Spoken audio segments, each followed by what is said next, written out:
This is a photo of Rick hugging my mom. He looks happy, but even with a smile on his face, there's something evil about it. It just makes my blood run cold when I see this photo. Seeing my mom's beautiful face and how much joy she had in this photo.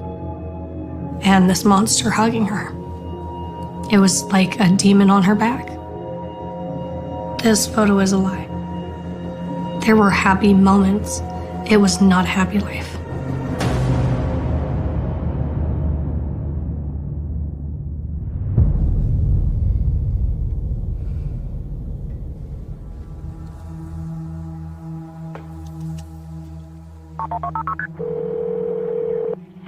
(911), what's the address of your emergency? My brother-in-law's in the house. He's trying to take my sister. He's crazy. Okay, what do you mean he's crazy? He raped her a few days ago. He has a warrant for his arrest. He's got a restraining order. He's in the house. He's threatening to kill her. He's got her in the bathroom. He has her in the bathroom? Yeah.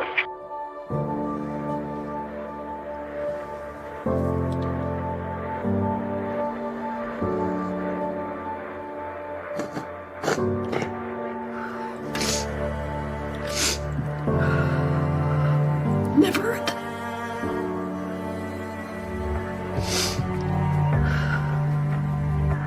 I don't even know what to say. This is a picture of my mom and I sitting on a couch when I was really little. You can see how happy she is in this. My mom was my hero from the time I came into this world. I wanted to look like her. I wanted to be like her. I just all around wanted to be with her 24/7 at this age. I admired her my whole life. By the time I was 5, my mom had been divorced twice and had 3 kids. I know she was still struggling because she was young, but as a kid, she felt like she was meant to be a mom.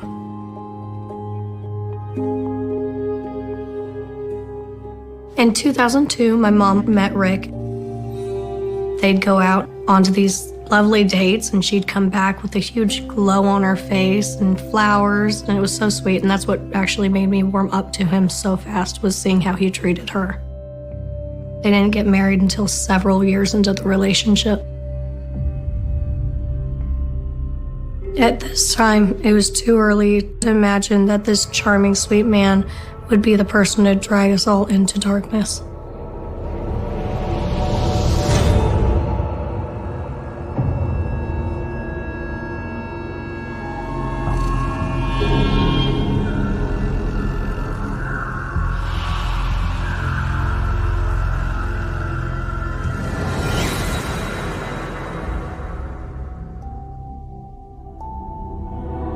At first, everything seemed very normal and fantastic, but once Rick moved in, he started taking on a more disciplinary role with my siblings.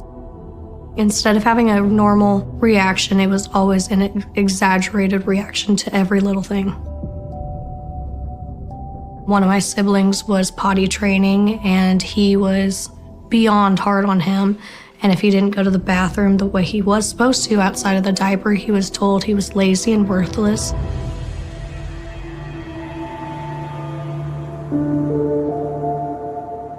I remember there was this one day when my brother had an accident, and he was afraid to say anything to Rick, but Rick could smell that he had gone to the bathroom in his pull-up. At that point, Rick said, "Okay, well, now we're going to the backyard." He grabbed him by the arm and just kind of led and dragged him to the backyard. He was terrified. Rick told him to drop his diaper, face the fence, and he turned on the hose on the highest setting, so it was like a pressure wash situation, and hosed him off.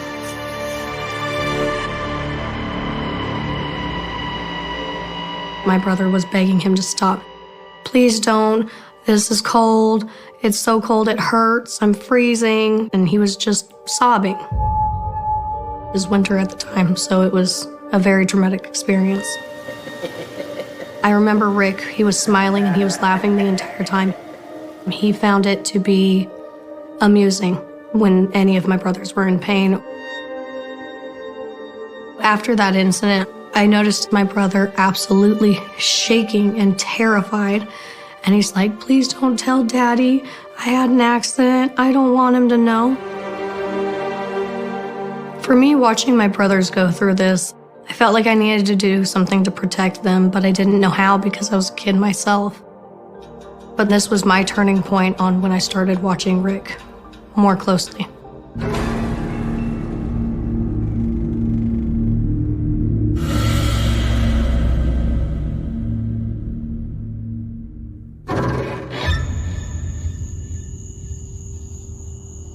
Rick's go-to meals were hamburgers or hot dogs.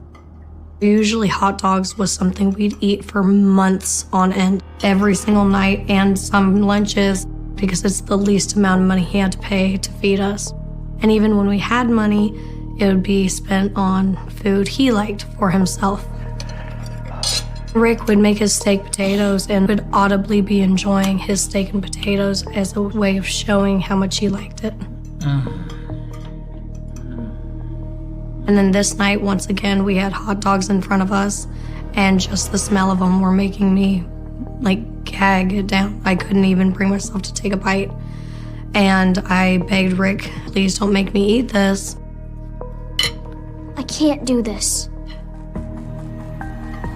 You're not going anywhere till you finish your dinner. And he said, "I am not leaving that table until the food is gone." And I took one bite, and I ended up throwing it up. Rick lost his mind.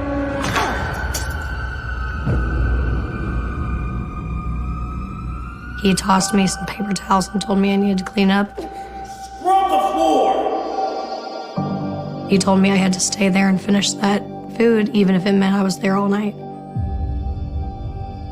Everyone went to bed. I was sitting there with the hot dog all night, just staring at it essentially. And it got so late, and I kept thinking, okay, if I just force myself to eat this hot dog, I can go to bed. And then I tried to take another bite, and then I'd throw it back up. But I was so tired that I ended up just falling asleep on the table right next to the hot dog. I think it was another power play for Rick. This was just the beginning of Rick and his volatility, and all that would happen next is his wrath and torture. We had no idea that things could possibly get any worse.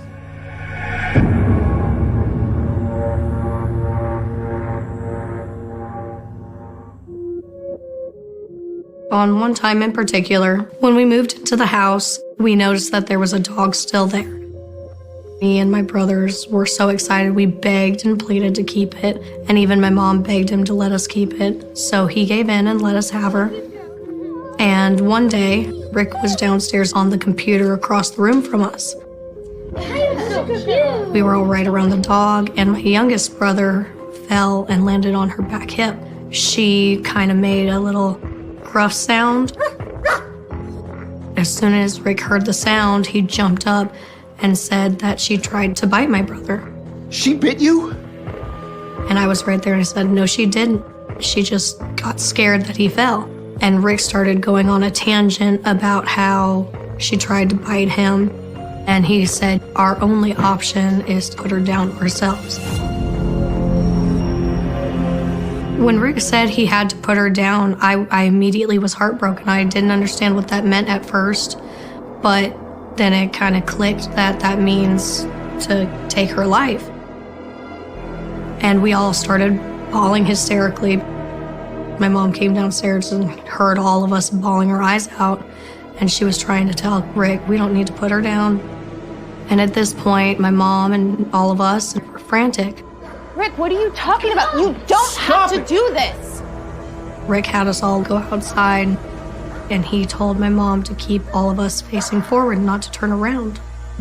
And I knew in my heart that something's about to happen, and I see Rick dragging our dog, and he has a shotgun in his hand, and he kind of pins her down, takes the shotgun to her head, and pulls the trigger.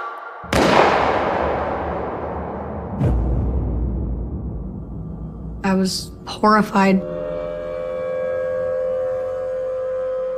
I remember his eyes making eye contact with me, and he almost looked like he had a smirk, like he was proud of it. So I feel to this day like that was the show to show us what he could do if he wanted to. The pain is still there every time I think about this story and telling it. I feel like I'm just living it again, just watching as Rick takes something I loved, and it just shattered me, and I had more tears left to cry.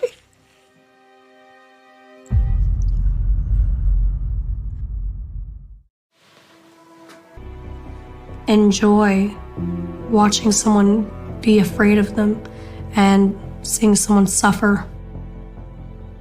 I didn't realize how bad it was.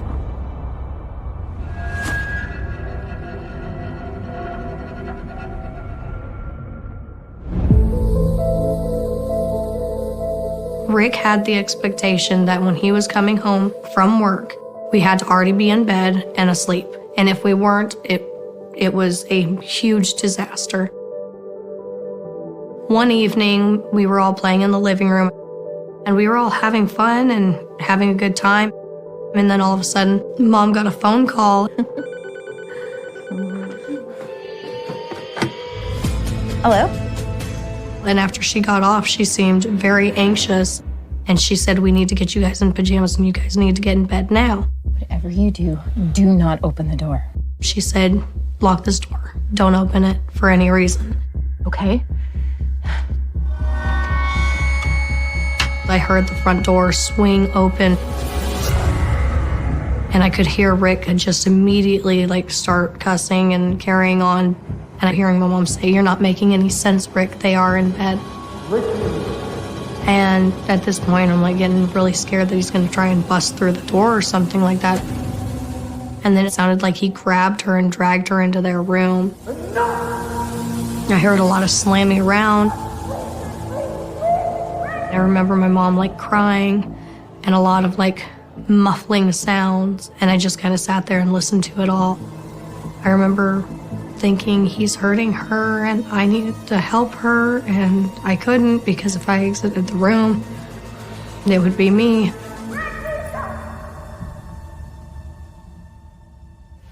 I felt really guilty in that moment because all I wanted to do was help my mom because I could hear that she was clearly in pain. But I couldn't. I've come a long way to where I know it's nothing I could do, but I know I was just a kid, but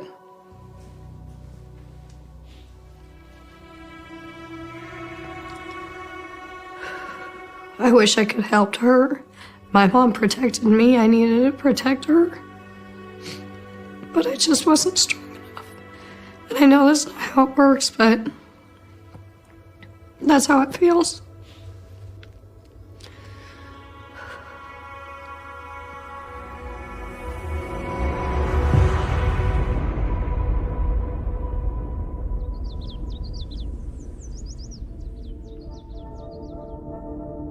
The next day, I saw my mom, and she had her hair over her shoulders, and she kept looking down like she looked ashamed of something.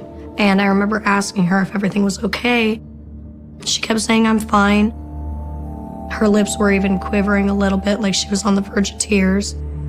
She couldn't keep eye contact. She just kind of kept looking down with so much shame and sorrow on her face. And I saw a big purple mark and then another huge purple mark right here. And they were massive enough that I thought that he had choked her that night. It wasn't until way later I found out that they were aggressive bite marks from him sexually assaulting her that were so bad that they were deep, dark blue. I immediately was afraid for her life. I was terrified to see what else he was willing to do.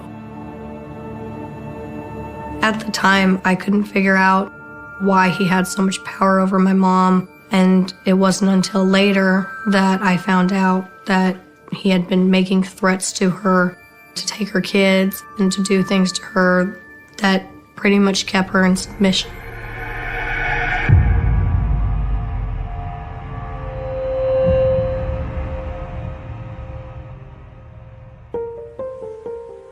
My mom was planning on leaving Rick.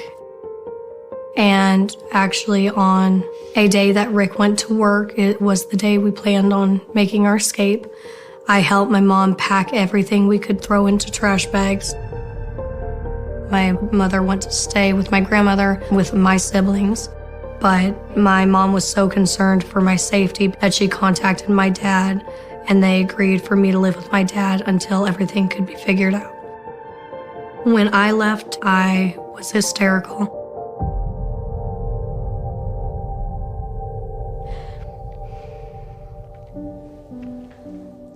All I wanted was for them to be free of him. And I didn't want to go to my dad's. I didn't want to get away from them while Rick worked on manipulating his way in again. Rick took everything.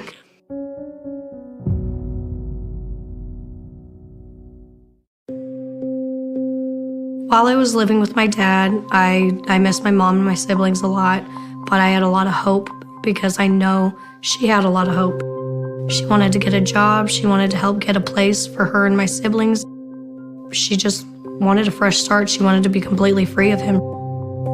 In this moment, she thought she was free, and she thought she would never have to see him again. About 2 years after I had left to go live with my dad, I was finally allowed to go back for a summer and visit my mom.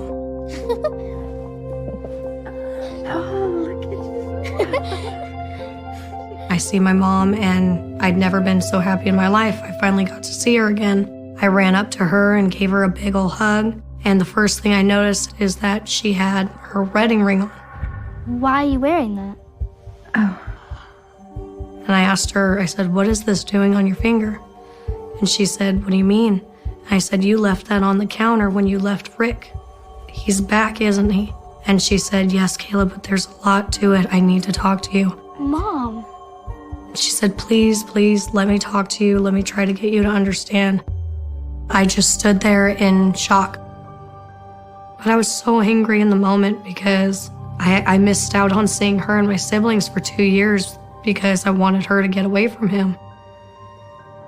She said, "Rick showed up and he made all these promises and we're gonna have a fresh start." I said, "What fresh start? Look at everything that's happened. Look at everything you've been through. You just escaped. Why are you back with him?"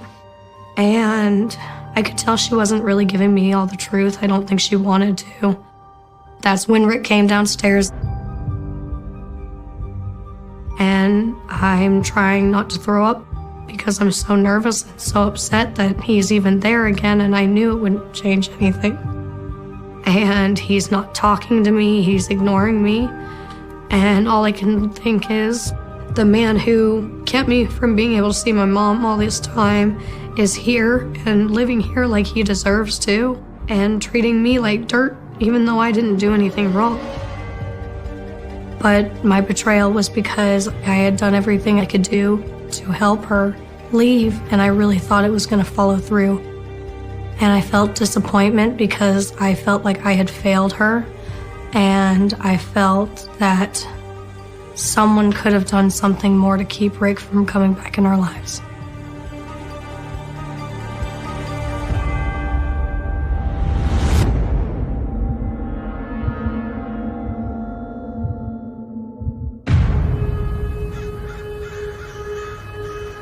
About a week in, I'm like accepting things for the way they are, and I didn't want to be anywhere around him. And I mean, he'd been avoiding me too, so I thought it was pure coincidence that we ended up in the same room alone. We need to talk. And at this moment, he turned towards me. He said, "Now that I've got some alone..." You understand? Good.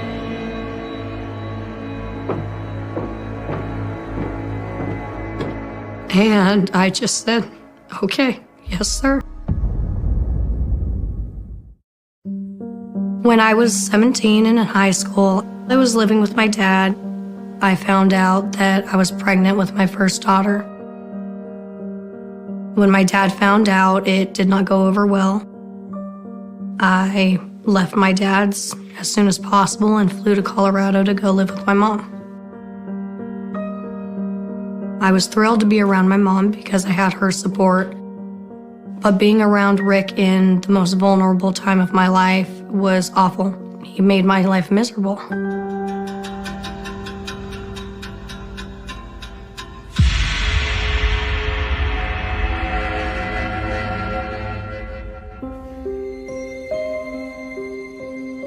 When my brothers reached the ages of 11 and work, I don't feel well. Rick said he needed to learn what it's like to be a man. And so, even though he was throwing up and had high fever, he dragged him out of bed. You don't feel well. And picked him up and threw him about 10 feet. No excuses! And my mom would speak up and tell him that we'd had enough. Shut up! He would start yelling at her for undermining his authority and that what he says is what goes. And I had realized nothing had changed and things were just, in my opinion, worse than they even were before. I knew there wasn't anything I could do to stop it, but to see him treating them even worse than he was before, it killed me.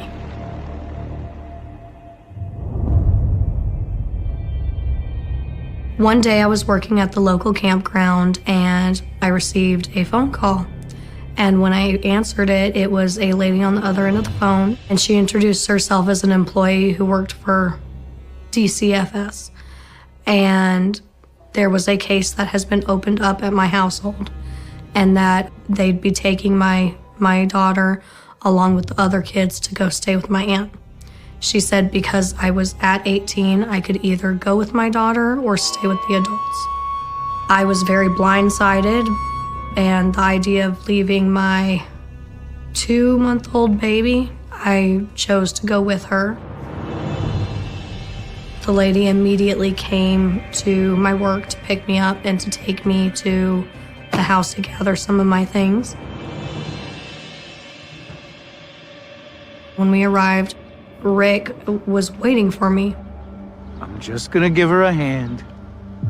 DCFS came to interview each of us separately, and Rick said that he was going to help me get my bags. The lady kind of looked apprehensive about allowing that, but let it happen.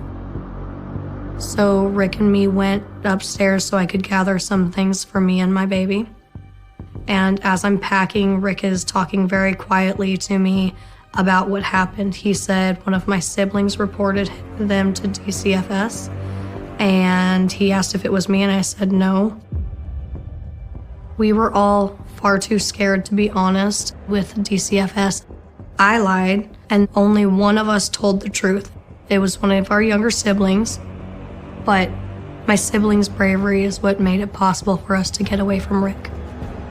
And then he followed me outside, pretended to give me a hug to say goodbye, and he said, "If you tell them the truth, you will never see your daughter again." I could feel his hot breath on my neck. He told me snitches get stitches. And in that moment, I did feel weak in the knees, and I was absolutely terrified, and my blood went cold. I absolutely believed Rick would separate me from my newborn baby. We knew all that was going to happen was it was going to escalate, and we were all terrified what his next step could possibly be.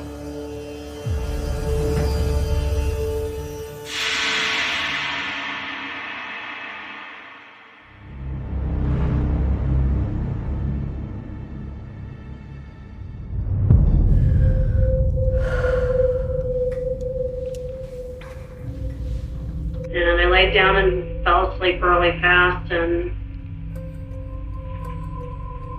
next thing I know, I woke up and his face was like over mine upside down, and I could feel something cold over my big forehead. He told me that if I made a single noise, he'd just kill me right then. I mean, he pulled me out of bed by my hair. I mean, I was just immediately just terrified and didn't want to wake the kids up because I didn't want to risk that any of them would get hurt or try to stop him. And so he pushed me out of the room. I don't remember what exact time during the walk he hit me with the gun. Okay. And so I just went like that. And then he started ripping my clothes off and told me that I could walk naked. I kept crying and asking him to stop and stuff. And he ended up shoving my underwear in my mouth to shut me up. He kept telling me the whole time we were walking that if I didn't shut up, he'd just shoot me and kill himself right then and there.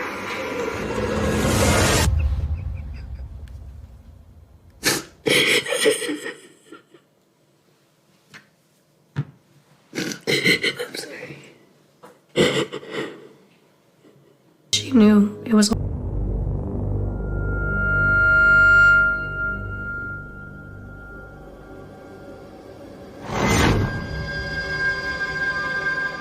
On the morning of July 18th, my boyfriend and I were with our daughter, and I received a call from a family friend. When I picked up, my friend said, "Kayla, I need to tell you something." And I said, "What?" And she screamed, "Kayla, your mom is dead." And I screamed.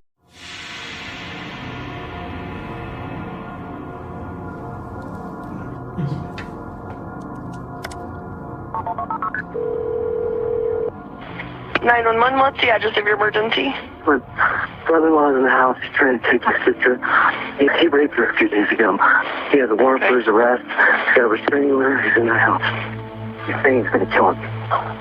Okay. Is that your mom talking? Yeah.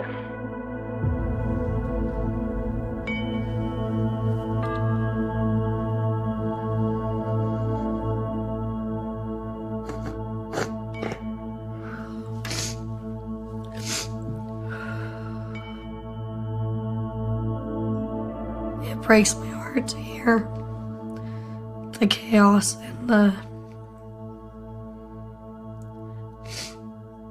fear in what I believe is my uncle's voice.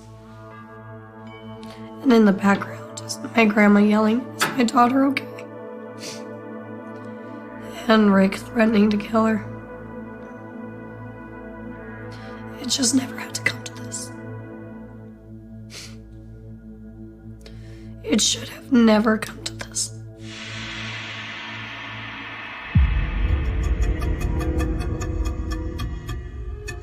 Wife's life? No. You don't? No. My guess is she picked up the knife and stabbed herself.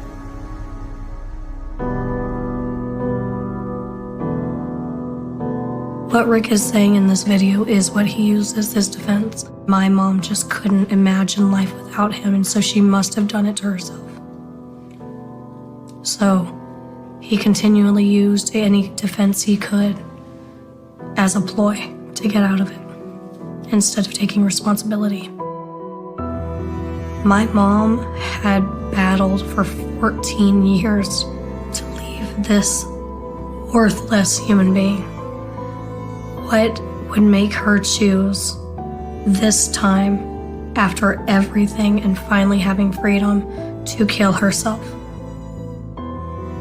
Richard Lockett was a coward, and that's why he was the way he was. Our entire lives all rounds back to the fact that he was a coward.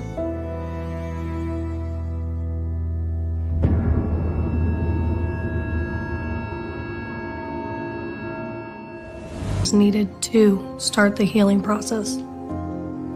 I wanted to do this because I not only see online the statistics of women who are battered, let alone murdered on a regular basis.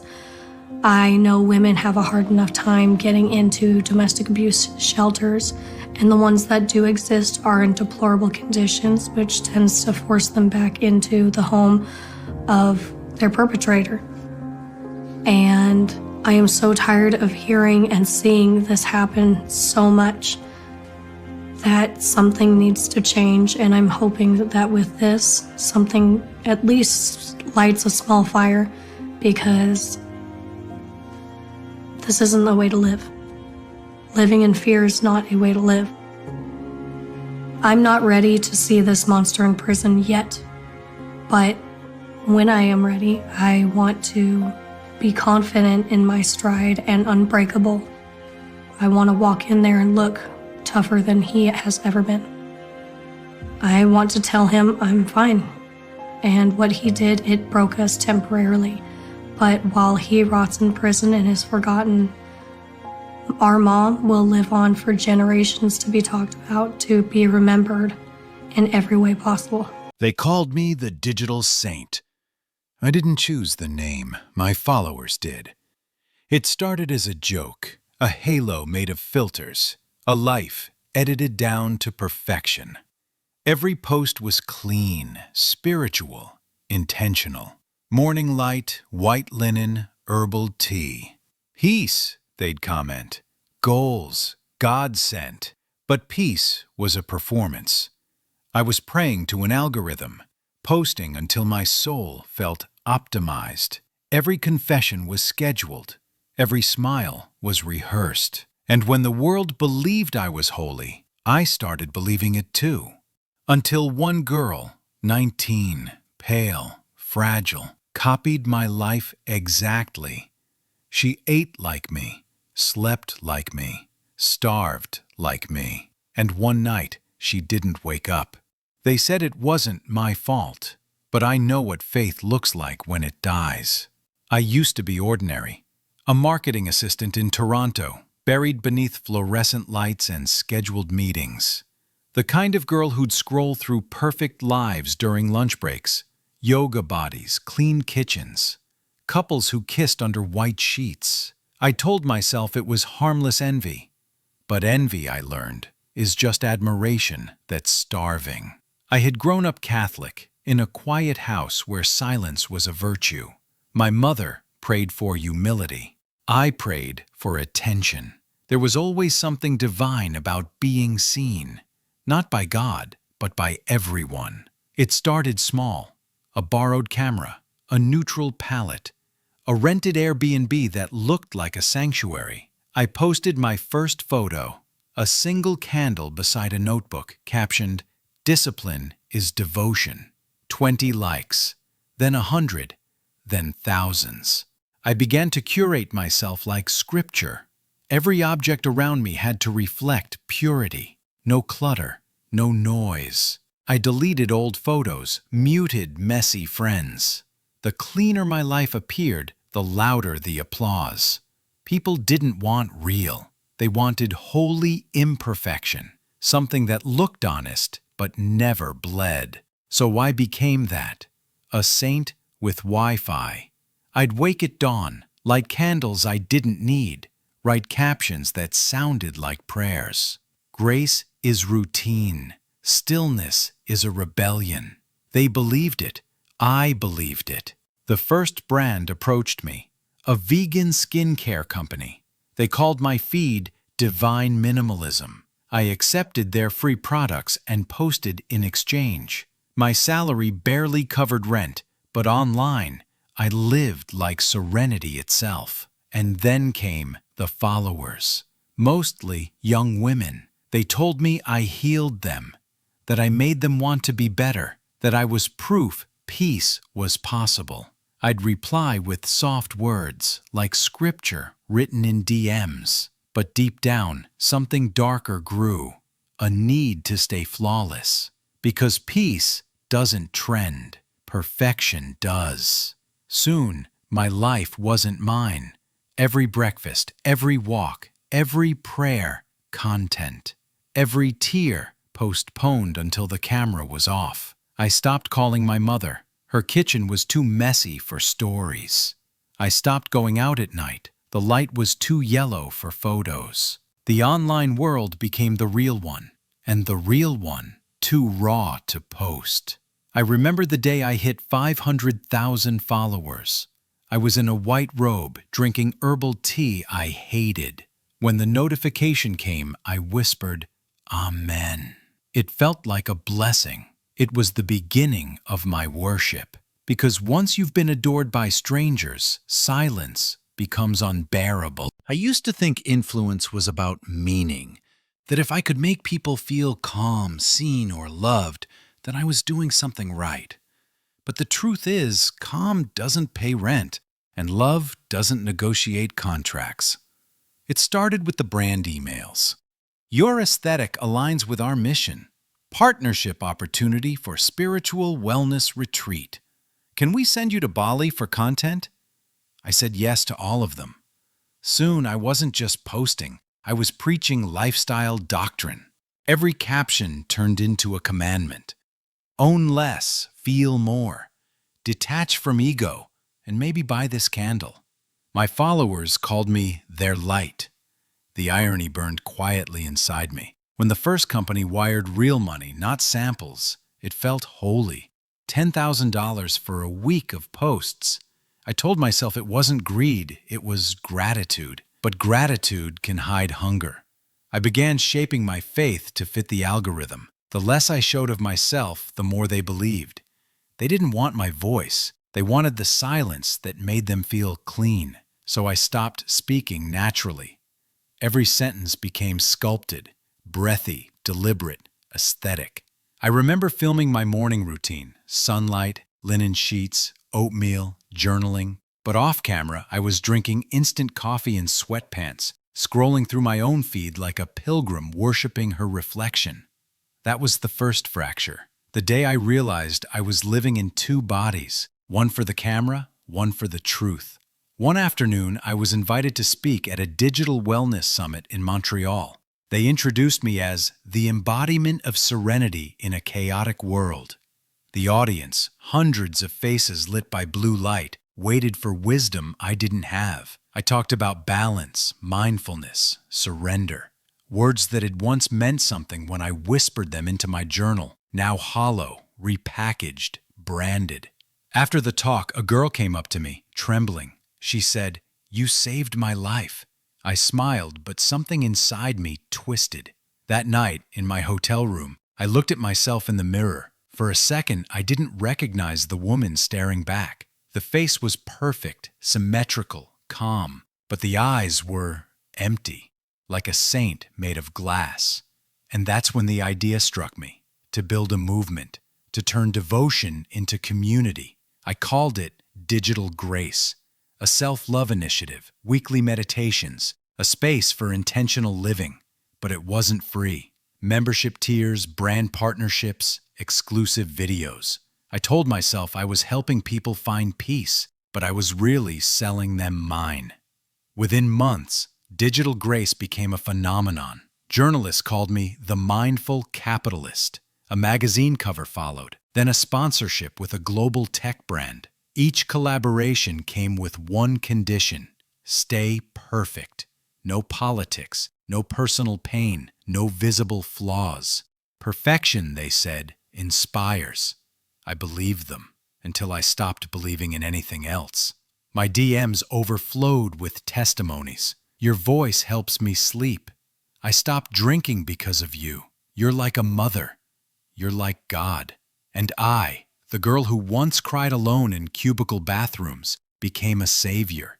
But salvation has metrics: followers, engagement, reach. The more people I saved, the more lost I felt. I started waking up with panic, not because of guilt, but because of silence. The seconds before my first post, when the feed hadn't yet validated my existence. That silence was unbearable. To fill it, I posted more mantras, more serenity, more filtered honesty. The irony was almost poetic. My calmest post came from my most anxious mornings. One day, my manager, a man who spoke in hashtags, told me, "You're not an influencer anymore. You're a belief system." He was right. People prayed through me now. They mirrored me, my diet, my routines, my emptiness disguised as enlightenment. I remember one follower, her username @InnerStillnessGirl. She wrote long letters, paragraphs of devotion. I stopped taking medication because your words made me believe I could heal naturally. I liked the message, scrolled past it. It was easier not to feel responsible for faith you didn't ask for. A few weeks later, she posted a photo, her body thin as air, captioned, "Becoming light." I scrolled past that too. When I reached 1 million followers, I celebrated with silence. No champagne, no confetti. Just a post. A woman standing by the sea, arms open, captioned, "Surrender." The photo went viral. Hundreds of thousands of likes, thousands of comments. She's divine. She's not human. They were right. I wasn't anymore. I had become code, an immaculate reflection projected onto screens. They said fame was noise. For me, it was silence. The clean kind, the dangerous kind. Every room I entered felt padded, reverent, like the air itself bowed. Brands spoke to me like disciples. Followers waited for my every pause. Every good morning I posted turned into a prayer chain. I lived in white. White walls, white sheets, white smoothies. It photographed well. It behaved well. The truth? I was starving. Not for food, for confirmation, for proof that I was still real underneath all that calm. So I gave them more confessions, more purity, more illusion. My captions became scripture. Let go of your body. Become your breath. Pain is ego. Surrender it. They swallowed my words like medicine. They called me a healer. I started to believe I was one. When I scrolled through my feed, I didn't see faces anymore, just reflections of myself. Every woman wore beige, drank matcha, whispered affirmations into morning light. They'd tag me, #DigitalSaintChallenge, replicating my diet, my routines, my emptiness. One video compilation showed 30 girls sitting cross-legged, all in identical poses, head tilted, candle burning, soft smile. They wrote, "We found peace through her." And I, watching alone in my curated apartment, whispered, "Peace through me." I should have felt awe. Instead, I felt power. There was one night, a private retreat hosted by my brand, Digital Grace. 20 women flown to a glass villa in Costa Rica. We filmed sunrise yoga, ocean meditations, ritual cleansing. I remember standing on the balcony, watching them stretch beneath me. 20 silhouettes, all trying to breathe like me. It felt divine. Until one of them fainted. Too much fasting, too little sleep. I smiled for the camera, told everyone she was purging negativity. The video went viral. They called it the miracle of stillness. Hashtags, #, faith in discipline, #Digital Saint heals. No one saw her shaking hands, her glassy eyes. No one saw my guilt. I buried it beneath captions and candlelight. At night, my manager called. "We're launching a supplement line, Grace Fuel, plant-based enlightenment." I laughed, agreed, because when holiness sells, you keep selling. The numbers became sacred: followers, engagement, revenue. Each metric another psalm. I checked them like pulse, my digital heartbeat. When I lost followers, I panicked. When I gained them, I cried. My emotions were now synced to analytics, my faith to Wi-Fi. Sleep became a ritual of performance. Every night I'd lie in my spotless room, phone beside me, face lit by notifications.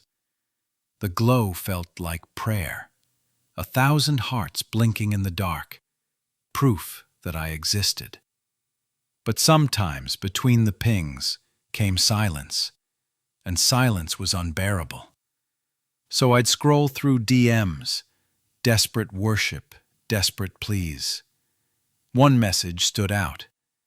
You saved me once. Please save me again. Username @innerstillnessgirl.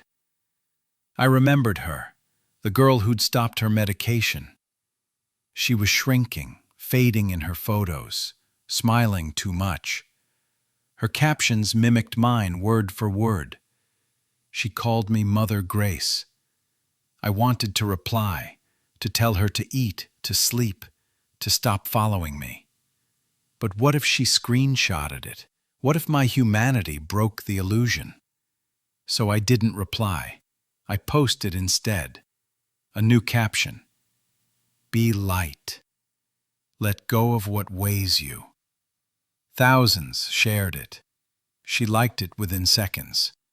Weeks later, during a live stream, someone commented, "Did you hear about @innerstillnessgirl?" The comments exploded. She's gone. She stopped eating. She was your biggest follower. The stream froze. My face, caught between empathy and disbelief, lingered on screen for millions. I ended it.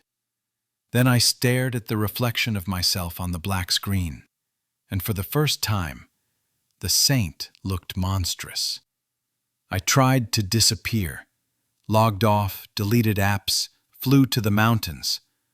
But even there, even in silence, I heard the echo of likes.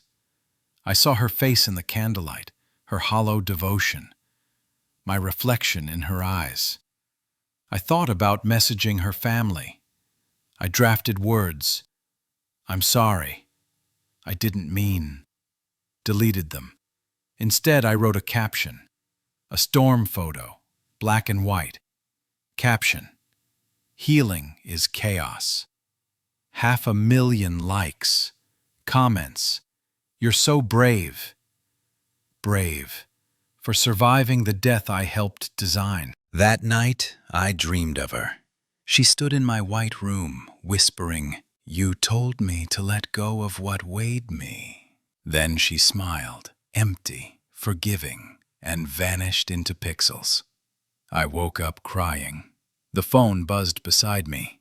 A brand wanted a statement, a journalist wanted an interview, a fan page wanted to post a tribute. The machine was still running, even when the saint no longer believed. Fame had given her everything, visibility, power, worship, and stripped her of the one thing she needed most. Consequence. The influencer who sold stillness now lived in chaos. The healer who preached detachment now feared silence. And somewhere, deep within the feed, her follower's ghost still scrolled, waiting for another post, another prayer, another lie. I used to measure my life by numbers. Now I counted losses. Followers dropping, sponsors retreating, headlines multiplying. Every notification was a blade. Digital saint linked to fan's death. Influence or indoctrination? When wellness kills. They used my face beside hers. The dead girl, the copy of me. Our poses mirrored. Her stillness permanent. Mine performative. I told myself I'd explain, that I'd tell them the truth. I never told her to die. But words don't matter when faith has receipts. The first time I stepped outside after it broke, cameras followed me. Reporters asked if I felt responsible. I said nothing. Even silence was misquoted. I stopped going out, closed curtains, lived inside screens again, only this time not adored, but dissected. Every video I'd ever made was replayed with commentary. They slowed my breath, my tone, my smile, searching for manipulation. They found it everywhere. They called me a false prophet, and maybe they were right. I thought deletion could save me, so I erased everything. Years of posts, mantras, serenity, gone in seconds. But erasure isn't repentance. The internet remembers better than God. The algorithm kept resurrecting me. Old clips, re-uploads, parodies. Someone made a filter called Digital Saint. Look, millions used it. My holiness became a meme. My guilt became entertainment. I tried to meditate again, like before, but every breath came laced with static, the phantom echo of 1,000 unseen eyes. Weeks passed. My skin broke out from stress. My hair fell out in clumps. The woman who sold radiance was now a warning on tabloid covers. Emails from brands turned to demands for refunds. My manager stopped answering. Even my mother stopped calling. "I don't know how to talk to you anymore," she said. Neither did I. Without the feed, I didn't know who to be. No captions, no audience. Just me. Unfiltered, unedited, unfinished. I tried to pray, but I couldn't remember the words. So I opened my notes app and wrote, "Forgive me for teaching them to disappear." There was a day I went to the lake near my old apartment. No cameras, no followers, just gray water and wind. For hours I watched the reflection of clouds ripple, never stable, never captured. That's when I realized what I'd lost, the ability to exist without proof. I used to think the opposite of fame was failure. It's not. It's freedom. But freedom, when you've sold your soul for an audience, feels like suffocation. I started having nightmares, the same one every night. The girl stands in front of me, her face pixelated, voice glitching. "You said let go." I did. Then she fades, leaving me with her phone in my hand, notifications still lighting up. I'd wake drenched in sweat, reaching for my phone like a reflex. Even guilt wanted to be shared, so I posted again. Just one story. A black screen. Text, "I'm sorry." It disappeared in 24 hours, but screenshots lasted forever. Half the world forgave me, half crucified me. And I, the woman who had built an empire on balance, was now balanced between both. I realized too late. Influence isn't power, it's contagion. I caught it first, spread it to millions. Now it moves without me, like a virus preying in my name. I can't cure it, but maybe I can confess. Maybe that's all redemption is. Not deleting the lie, but naming it. I remember the morning after everything burned. No screens, no followers, no purpose. Just the hum of the fridge and a weak light coming through the blinds. I hadn't heard silence in years. It scared me at first, like standing alone in a cathedral after everyone's gone home. I didn't post that day, didn't even reach for the phone. Instead, I walked to a cafe near my old office, the one I used to visit before I became her, the saint. The barista didn't recognize me. She asked my name for the cup. I said it quietly. Clara. The sound felt strange, like a word from another life. That day, I sat by the window and watched people move. Real people. Blinking, talking, spilling coffee. Existing without proof. No filters, no followers. And for the first time in years, I didn't envy them. I envied their freedom to be unseen. I started writing again. Not captions, not sermons, just letters. Unsent, unfiltered. One to the girl. I wrote, "I made peace look easy and pain look poetic. I sold you stillness that never existed. If you can hear me, know that I'm learning to feel again, not to perform it, just to live it." I never posted it. I read it out loud in my apartment, then left it on the floor. It felt like prayer. I found a small community center downtown. They hosted support groups for digital burnout, for influencers who'd lost themselves. We sat in a circle of folding chairs, not followers. No one cared about metrics. We talked about loneliness, guilt, shame, the addiction of being adored. One woman said, "It's like detoxing from belief." We laughed, we cried, we exhaled. That's when I understood. I had mistaken visibility for connection.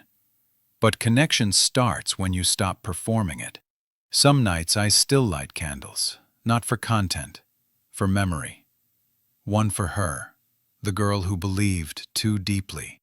One for myself, the woman who mistook influence for love. When the candles burn, I sit in the dark and whisper, "Forgive us both. Forgive the worshiper and the idol she built." I volunteer sometimes, teaching teenagers about media literacy, about filters, about how easy it is to mistake curation for truth. I tell them, don't worship what edits itself. They nod. Some film me secretly, of course. Maybe I'll end up online again. But this time, it doesn't scare me. Because if they see me, they'll see the cracks too. And maybe that's what holiness really is. Not the absence of flaws, but the courage to live with them in public. It's been a year since the silence began to feel like peace. A year since I stopped looking for myself in reflections made of glass and light. I live differently now. Not smaller, but truer. I share little. I listen more. I've learned that not every truth needs an audience, and not every apology needs applause. The internet remembers the digital saint, but the woman behind her, Clara, has learned to forget her gently. Every morning, I walk by the lake. No camera, no captions. Just footsteps, breath, and wind. Sometimes I see the sunrise reflecting off the water and feel the old urge, that pull to frame it, to own it, to post it. But now, I let it go. I let beauty belong to itself. The world doesn't need me to interpret it anymore. It needs me to witness it honestly. Sometimes I still receive messages, a few from strangers who remember, most from young women who used to follow me. They write things like, "I stopped chasing perfect. I think that's because of you," or "I'm still healing from what your world did to me, but I'm glad you told the truth." I answer each one slowly, carefully, not as a brand, but as a person. It takes time. It feels human. That's the closest thing to grace I've ever known. Last winter, I went back to my mother's house for the first time in years. Her kitchen was still cluttered. The same ceramic saints, the same smell of cinnamon and dish soap. She hugged me and said, "You look tired, but real." We ate dinner without phones. She told me stories about her prayer group, her neighbors, her arthritis. I didn't post it. I didn't need to. When she asked if I still believed in God, I said, "I think I used to believe in being seen. Now I believe in seeing."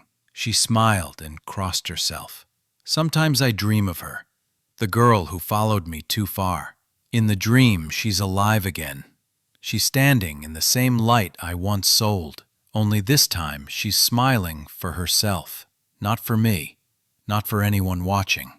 When I wake, I light one candle. No hashtags, no caption, just a whisper into the dark. Rest easy. I'm still learning. My name is Clara. I once mistook attention for love and worship for truth. Now I just try to live one unphotographed day at a time. And if my silence reaches anyone out there, I hope it teaches them what I learned too late, that peace isn't something you perform, it's something you protect. They said I was the theater, my breath carrying centuries of tragedy. For 10 years I lived inside one role, a man who never changes. Behind the velvet curtain, I forgot how to be myself. Now, in the backstage mirror, I see only his eyes, calm, patient, rehearsing lines that no longer belong to a play. They say every night begins the same way. Curtain rising, breath held, a man stepping into light. For me, that breath lasted a decade. My name is Julian Roche. I have been someone else so long that I've forgotten how I used to walk before applause taught my feet to move. They called me the soul of the French stage. Critics said I embody permanence. Students memorized my pauses like prayer. Directors quoted my silences like scripture.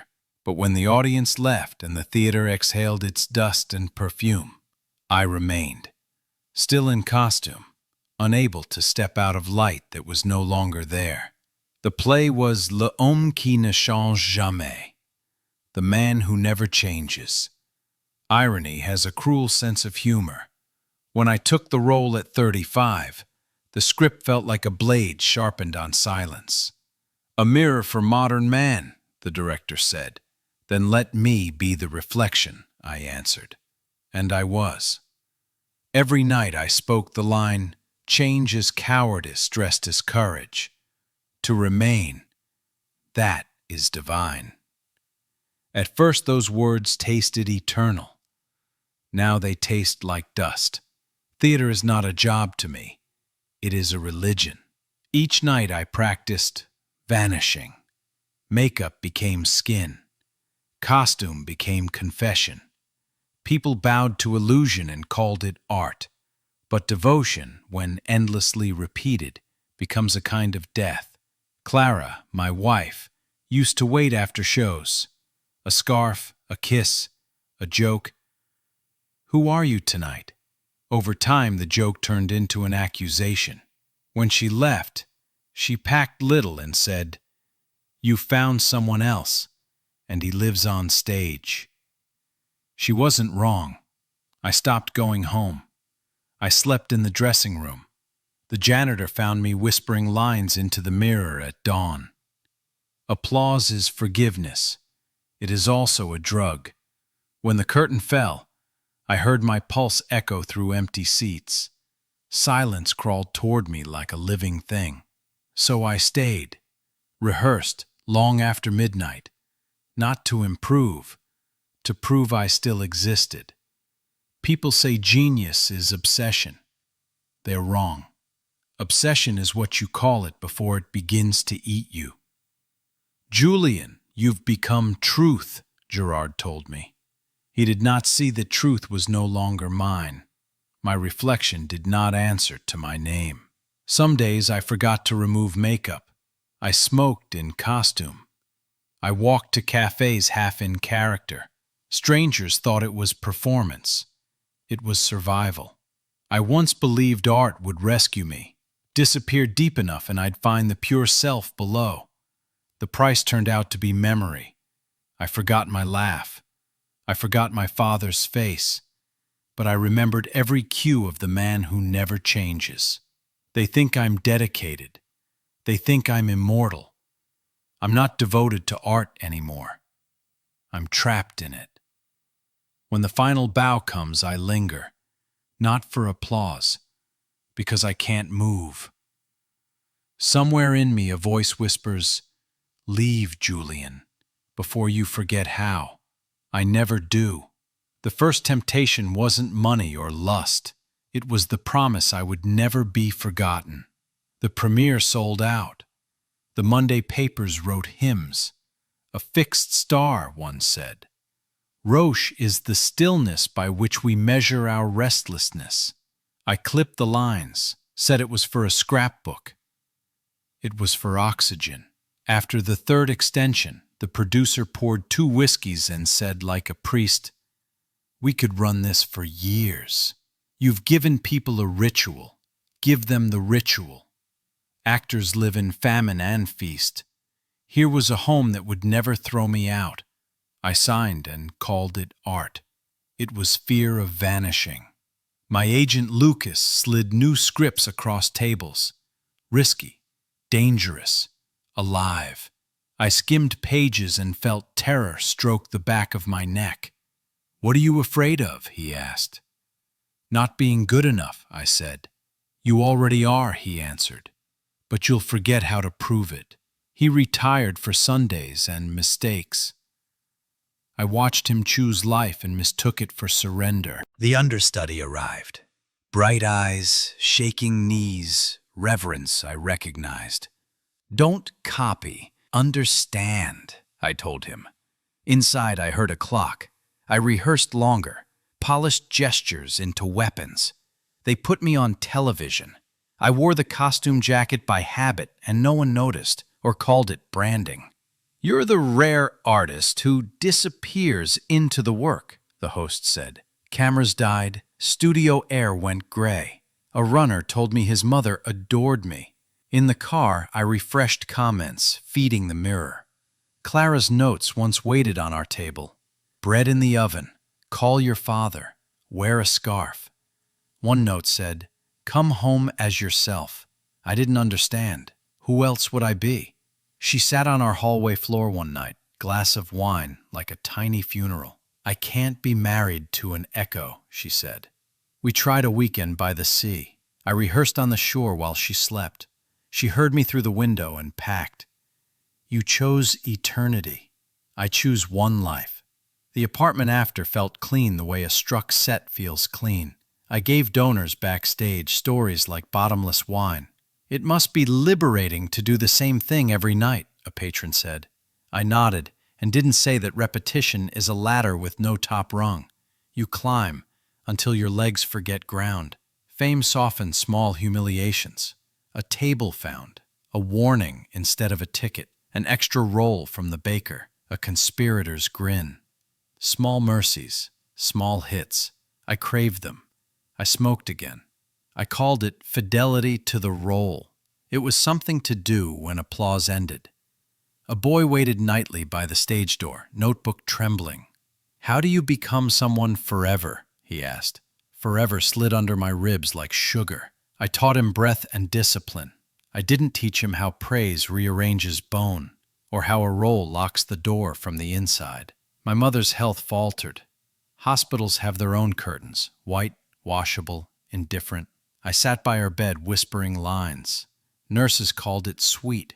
She smiled with difficulty. You were always pretending to be brave. The director offered weeks off. I refused. Work is refuge, I said, and they applauded my dedication. I was running from the waiting room. There are no lines there, no cues telling you how to sit with fear. Paris coordinated itself around my schedule. Bartenders kept a glass ready at 23:10 because my bow is a clock. A florist gave me a white tulip for the mournful one. I didn't ask who she meant. At dinners, strangers begged for the monologue. Taxis asked for lines like blessings. I paid for belonging with performance, often. My understudy went on when I was fevered. The audience stood. He cried. I watched like a ghost. I learned that night that the ritual didn't need me. I wasn't an altar. I was a candle. Beneath pride there was a soft whisper named escape. The role spared me new beginnings, auditions, small talk, humiliation. It was a passport to a country where the door always opened the same way. The messier my life, the more I clung to that border. Late in an empty theater, under a blue safety light, I recited to no one and felt relief. The lines were lullabies. I slept on the stage and dreamed an audience of snow. In the morning, I woke with wood in my mouth and the secret certainty that I had moved into a house that was not mine. We call it discipline. The body calls it ritual. The soul calls it surrender. I made sacraments. 3 sips, 2 stretches, 1 touch to the script. Break the sequence and the bones go wrong. My father had a heart scare. I chose the ritual. I called him after curtain. He was sleeping. The doctor said mild. I cried alone, not for his heart, for mine. They gave me the big award. I thanked the theater, the director, the ancestors in the portraits, but not Clara, not my mother. I didn't forget. I excluded. In the bathroom, an old actor said, "It gets easier." What does? Being a statue. I tried to move my face. Marble. I built a house on the cliff and called the wind applause. I kept the door closed and named it wisdom. Fear in a suit. The boy at the stage door stopped coming. Maybe he grew up. Maybe he understood before I did. A man who never changes is a tragedy, not a mentor. The director offered me a revival, new risks, new headlines. Later, I said, after this run. He smiled sadly. This run will never end. That is the miracle and the problem. On stage that night, I felt a rebellion at the back of my throat, a refusal the size of a seed. Indulgence arrived like velvet. The show ended.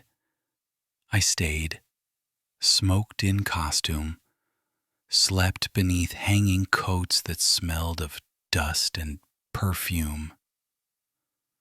Paris has two silences at night, the restless one outdoors and the warm, rotten one inside the theater. I preferred the latter. The ghost light burned. I recited to empty seats. Change is cowardice, dressed as courage. The words returned like applause from another world. A janitor caught me. "Still rehearsing, monsieur?" he asked. Rehearsing what? For whom? The body obeyed the story. The limp lingered off stage. The cigarettes lit themselves. My voice rasped into something critics called ancient. It was exhaustion. Dizziness came in black waves. Faces blurred into one. I kept going. Applause was proof of life. Without it, silence felt like death. A young journalist called me prophet of stillness. Do you wish to change? No. So the man you play is you? Yes. A lie and the truest thing I said. She kissed me while the makeup still held.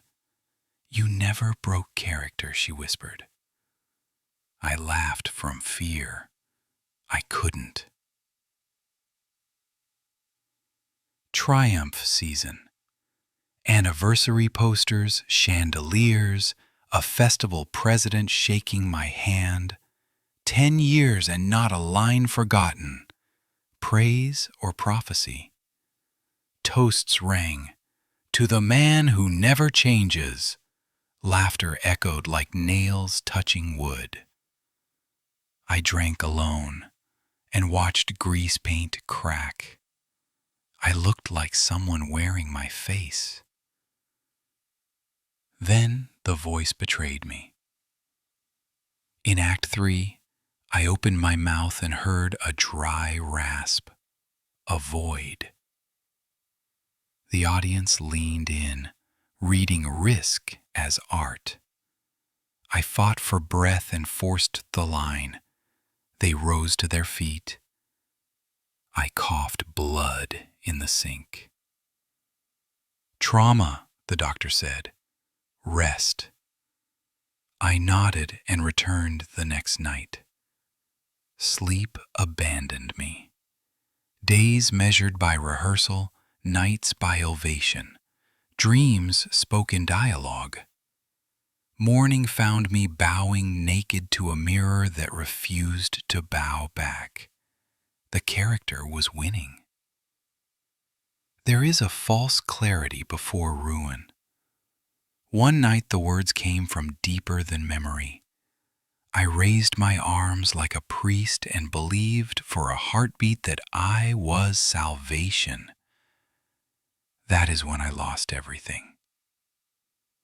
Fog swallowed Paris the night I forgot the line.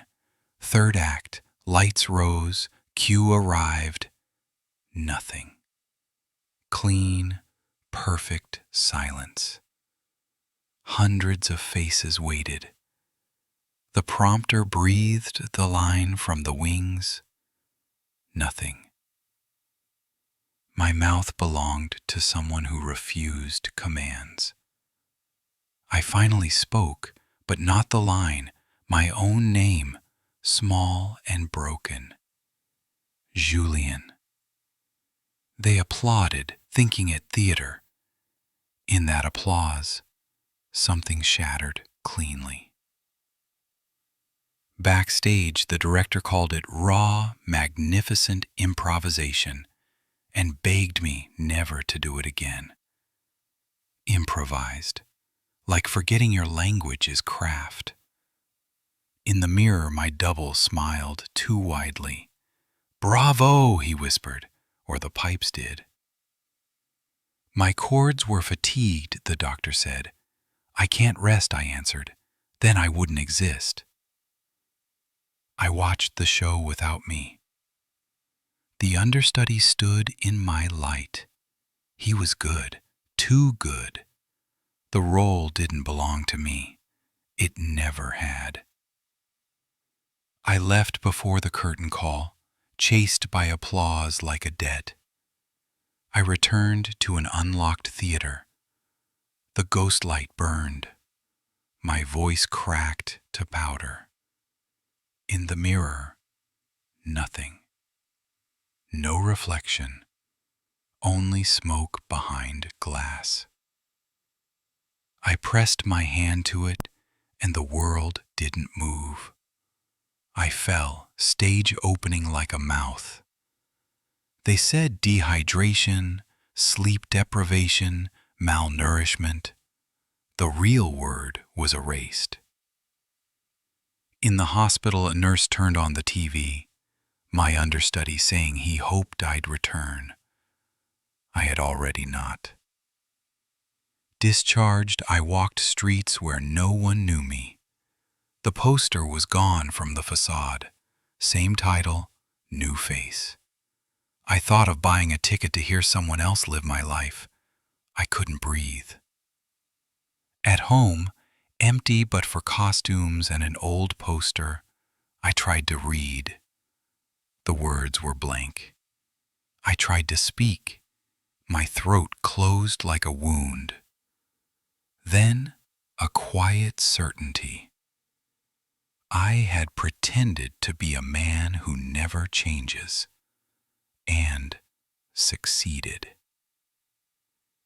One night I woke to distant applause as if the walls remembered. In the mirror, the character smiled faintly and mouthed our line. "Change is cowardice dressed as courage." I asked, "What is staying?" He did not answer. I knew. Death dressed as devotion. The applause faded. Silence stayed.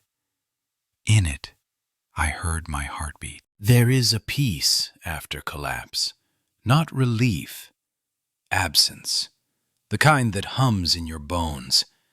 The theater moved on. Paris moved on. I hovered between two ghosts, the man I played and the man I lost. A school invited me to speak about endurance. I went. Teenagers who hadn't been alive when I began the role stared with reverence and hunger. I opened my mouth expecting the script of anecdotes and metaphors. Nothing came. Then I said what I had never said. I forgot the line. They laughed until I didn't. I told them about mistaking repetition for eternity, about applause that made me deaf, and silence that taught me to listen. When I finished, no one clapped. We breathed together. It was the most honest performance of my life. Clara wrote, "I saw the clip. You looked human again. I hated you for choosing the stage over our life, but I see it now. Devotion is a disease. I hope you're learning to live without an audience. I am too." I didn't reply. Some silences are sacred. I returned to the theater as a stranger. The usher asked if it was my first time. I said yes. When the new actor spoke, he said it perfectly. For the first time, I felt not ownership, but release. I stayed seated for the applause. It wasn't mine, and that was all right. In the rain, I went to the cemetery. You were right, Maman, I whispered. I pretended to be brave. The wind shifted. For a moment, I heard her like presence. You're finally playing yourself. I cried, without performance. At home, I faced the mirror, just glass. A man with gray at his temples looked back, quiet in the eyes. I'm sorry, I told him, for trading breath for applause, for calling fear devotion. I did not need forgiveness. I needed truth. He nodded. They never tell you how quiet the world is when applause stops. I thought silence would drown me. Now I know it's space. Space is what I never allowed myself. 2 years have passed. I don't perform. Some mornings I wake at 7, lines crawling toward my mouth. The first time, I wept. Not grief, confusion. Who are you? I asked the ceiling. Just Julienne, the room replied. I teach in a Montreuil warehouse smelling of coffee and turpentine. Students arrive for the myth, the man who never changed. I tell them, if you want to be great, learn how to leave. I make them improvise, miss beats, forget lines on purpose. They feel naked. Good, I say. That's where art begins. The audience owes you nothing. If you're lucky, you'll leave before they stop clapping. I wrote Clara a letter I never sent. You were right. Endurance isn't courage. Standing still was fear holding its breath. I tore it up. Some truths only need to be said once to stop haunting you. The understudy, now a star, visited. He thanked me. You owe me nothing, I said. If anything, I owe you my ending. He softened the role, made him more afraid of time. Is fear right? He asked. Yes. Fear means you still care. He hugged me like a son. I didn't feel replaced. I felt continued. A small theater in Lyon invited me to do a reading. Not a performance, a reading. A play about an actor who learns to speak in his own voice. I said yes. 60 people, a lamp and a chair. Halfway through, I left the script and said, my name is Julian Roche. For 10 years, I was a man who never changed. Tonight, I am a man who finally did. No applause, just breathing. In that breathing, I found everything I had been missing. At dawn, I walk along the Seine, while the city decides who to be. Bridges look like empty stages. Sometimes I whisper a line to test if it still hurts. It doesn't. It echoes. I pass new posters, bright faces, invincible. I wish them well. May they learn sooner than I did that immortality belongs to statues. At night, I light a small candle in my window, not for prayer, for memory. The flame bends, returns, never still. It tells me everything living must move. If I write again, it will be a confession for anyone who thinks devotion demands disappearance. I will tell them this: the greatest role you'll ever play is the one where you walk off stage and let yourself be seen as human. The curtain never really falls. It opens somewhere else, quieter, smaller, closer to truth. And when the applause fades, if you listen carefully, you may finally hear your own voice, steady and alive, waiting in the dark. Curtain without end does not end in redemption. It ends in recognition. Change is not cowardice. Silence can be truer than any speech. I did not return to the stage as a legend. I left it as a man who learned that every performance ends and that life, finally, does not.